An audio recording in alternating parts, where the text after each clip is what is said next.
आप सभी का स्वागत है हमारे YouTube चैनल पर। आज हम कक्षा 8 की प्रश्नावली 10.2 को हल कर रहे हैं। सवाल नंबर 1।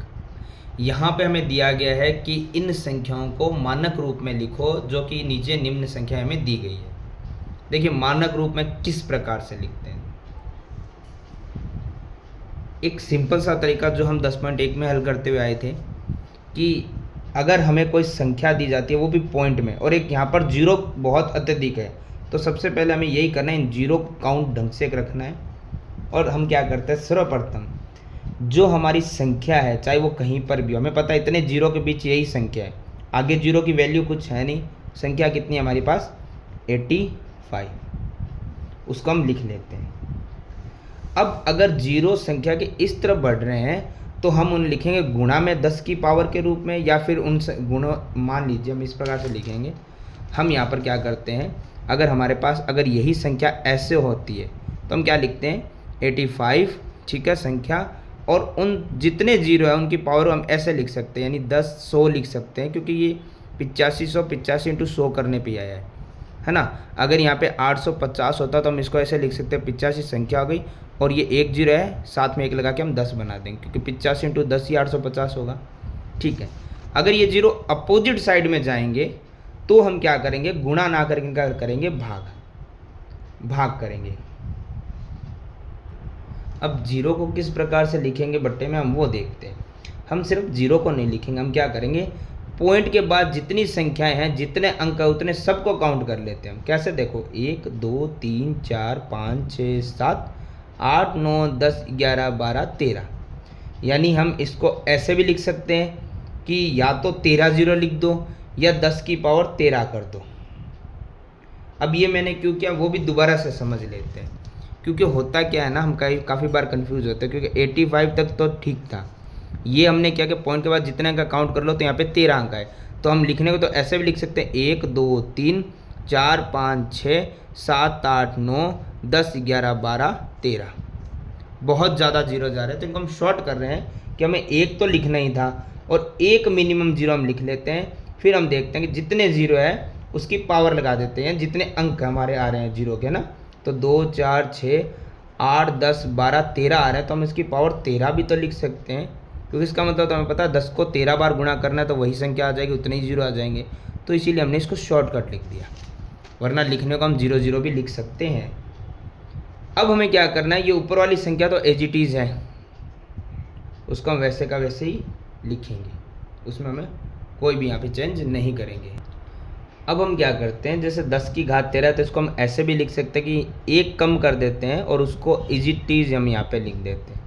अब इससे क्या होगा, देखो 10 की घात 13 था, हम इसको 10 की घात 12 लिख रहे हैं, तो एक घात और आएगी, तो हमने लिख दिया 10 की घात कुछ नहीं है तो वो एक ही माना जाएगा। तो देखो 10 की घात 10 कॉमन आ गया, 12 और गुणा हो तो 1 प्लस हो जाता 13, इस प्रकार भी हो जाएगा। अब हम क्या करते हैं, ये जो संख्या है उसको हम एज इट इज़ लिखेंगे, 10 की घात 12 लिखेंगे, और ये जो 10 है जो पावर 1 में है उसका हम इस संख्या में भाग लगेगा। तो भाग तो हम समझते हैं 10 का भाग लगाना मतलब एक संख्या पहले जीरो आ जाना, एक पॉइंट संख्या पहले है ना, एक संख्या पहले पॉइंट आ जाना, जीरो नहीं पॉइंट आ जाना।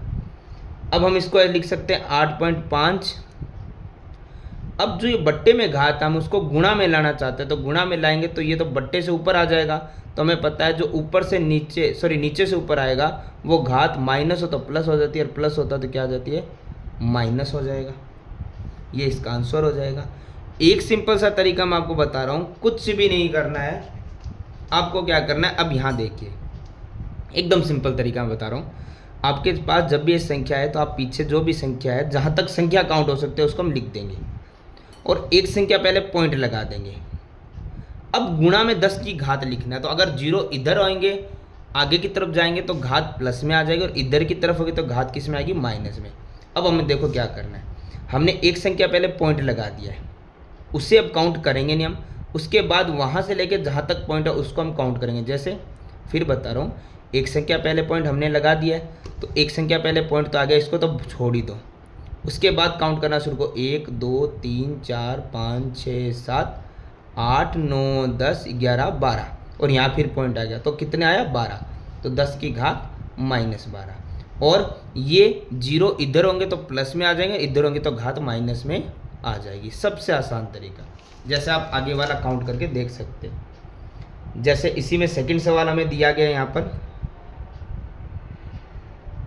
0 पॉइंट, बस इसके अंदर हमें एक चीज़ ध्यान रखनी है, 0 की काउंटिंग है वो ध्यान रखनी होती है, ठीक है, क्योंकि अगर 0 की काउंटिंग करेक्ट नहीं होगी तो हमारा क्वेश्चन भी क्या हो जाएगा, रॉन्ग। यहाँ पर हमें 11 0 दिए गए हैं, तो हमें 11 0 को बड़े प्रॉपर तरीके से देखना। एक बार मैं भी चेक कर लेता हूँ, 0 11 ही है या 12 है। 4 5 6 7 8 9 10 11 0 है, तो हम लिख देंगे यहाँ पर 1 2 3 4 5 6 7 8 9 10 11 और फिर नंबर दिया 942। तो जैसे मैंने अभी आपको समझाया, आप चाहो तो सीधा लिख सकते हो कि हमें क्या करना है, जो 942 है संख्या उसको हम एज इट इज लिखेंगे और उसके गुणा में 10 की पावर लगाएंगे। अगर 0 आगे की तरफ बढ़ते तो प्लस की पावर आती है और इधर की तरफ बढ़ रहे हैं तो माइनस की पावर आएगी। अब कितनी, देखो हमेशा मैंने कहा कि एक संख्या बाद पॉइंट लगा दो, तो यहाँ पर एक संख्या बाद पॉइंट लग गया। हालांकि हम तो पॉइंट पीछे से काउंट करते हैं, लेकिन मैं बता रहा हूँ कि पीछे से तो पॉइंट आपके कभी एक संख्या, कभी दो संख्या, कभी तीन संख्या रहेंगे, आगे से एक संख्या छोड़ते हैं, तो हम उसी को थोड़ा ध्यान रखते हैं। तो अब आपको क्या करना है, वैसे देखा जाए तो हमने पॉइंट 2 संख्या पहले लगाए, आगे एक संख्या ही छोड़नी है हमें, तो पीछे से कितनी संख्या पहले पॉइंट हो गया, 2 संख्या पहले, तो जितनी संख्या पॉइंट के पीछे आ गई उनको तो छोड़ दो, 2 अंक चले गए ना, ठीक है। तो अब कितना बचा, 1 2 3 4 5 6 7 8 9 10 11 12, आगे पॉइंट आ गया तो पावर कितनी आ गई, 12। बड़े आसानी से ये सवाल हो जाएंगे, एक बार इनका कॉन्सेप्ट आप समझ लो फिर इतने मुश्किल नहीं रहेंगे, क्योंकि आपको जब एग्ज़ाम के अंदर ये सवाल करने आते हैं तो इसको इतना हमें डिफाइन करने की ज़रूरत नहीं होती है, बस 0 की काउंटिंग करेक्ट होनी चाहिए और कुछ नहीं। जैसे आगे हम देखें तो देखो 602 लिखा हुआ है, उसके बाद में हमें यहाँ पर दिया गया है 13 0, 1 2 3 4 5 6 7 8 9 10 11 12 13 0 है। तो देखो सबसे पहले संख्याएं हम लिखते हैं, चलो लिख दी, गुणा में 10 की घात आएगी, चलो लिख देते हैं। हमें पता है कि पीछे से तो अंक छूटते रहेंगे, आगे से एक अंक ही रहना चाहिए, फिर पीछे वाले अंक हम काउंट कर लेंगे पॉइंट लगाने के लिए। तो अब हमें पता है पीछे से तो 2 अंक आगे काउंट करने के लिए, ठीक है, यहाँ पे पॉइंट आ गया, ठीक है। अब एक चीज़ देखो, इस बार 0 पिछली बार की तरह अपोजिट साइड में नहीं है, राइट साइड में जा रहे हैं और लेफ्ट साइड की तरफ नहीं, तो पावर किस में आएगी, प्लस में आएगी, ठीक है, ओके। अब देखो यहाँ पे माइनस नहीं आएगा क्योंकि 0 राइट साइड में बढ़ रहे हैं। अब देखो पॉइंट कहाँ था, यहाँ इससे पहले था, उसको हम छोड़ देंगे। याद रखना, जब इधर से शुरू हो तो इधर वाली संख्या पॉइंट से पहले छोड़ देंगे, इधर से शुरू हो तो इधर वाला छोड़ देंगे। कितने पॉइंट बचे वो देख लो। अब बचा है यहाँ पर 1 2 3 4 5 6 7 8 9 10 11 12 13 14 15, तो पावर कितनी आ जाएगी, 15। और माइनस की क्यों नहीं आएगी, क्योंकि लेफ्ट साइड में बढ़े तो माइनस, राइट में बढ़े तो प्लस। सवाल नंबर 4, इसमें हमें देखना है पॉइंट 0 कितने हैं, 8 0 है, पॉइंट के बाद 1 2 3 4 5 6 7 8 और फिर है 837। ये फिर लेफ्ट की तरफ आया तो 10 की घात तो माइनस में आएगी, ये तो क्लियर हो गया। अंक जो है वो है 837, पॉइंट लगा दिया हमने यहाँ पे, तो पॉइंट के पहले कितने अंक हो गए उतने छोड़ देते हम, 2।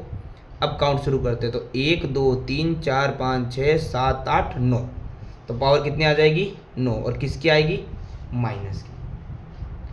इसी का एक और सवाल है, सवाल नंबर 5, जो हमें यहाँ पर दिया गया है 3186, और उसके बाद में 0 देख लेते हैं कितने हैं, 7 0 है। थाला फॉर ए रीजन, 1 2 3 4 5 6 7। एक चीज़, राइट की तरफ 0 बढ़ रहे हैं तो 10 की घात प्लस में आएगी, ये क्लियर हो गया। अब नंबर 3186, पॉइंट कहाँ आएगा, पॉइंट तो शुरू वाला एक अंक पीछे से, फिर पता आपको अंक 2 3 कितने ही बढ़ सकते हैं, आगे एक ही पॉइंट पहले रहता है ना, राइट साइड में तो वो आगे वाला पॉइंट ही रहेगा। पॉइंट के बाद जितने अंक काउंट करने पड़ेंगे हमें, तो 1 2 3 4 5 6 7 8 9 10, 10 की पावर कितनी आ जाएगी 10, वो भी किस में आएगी प्लस में। तो इस प्रकार ये पॉइंट का ध्यान रखिए और पावर का ध्यान रखिए। अगर क्लियरली नहीं लिखा गया और आपको नहीं दिख रहा है तो मैं दोबारा से लिख देता हूँ, ठीक है। ये लीजिए, तो ये हमारा सवाल नंबर 1 होता है कंप्लीट।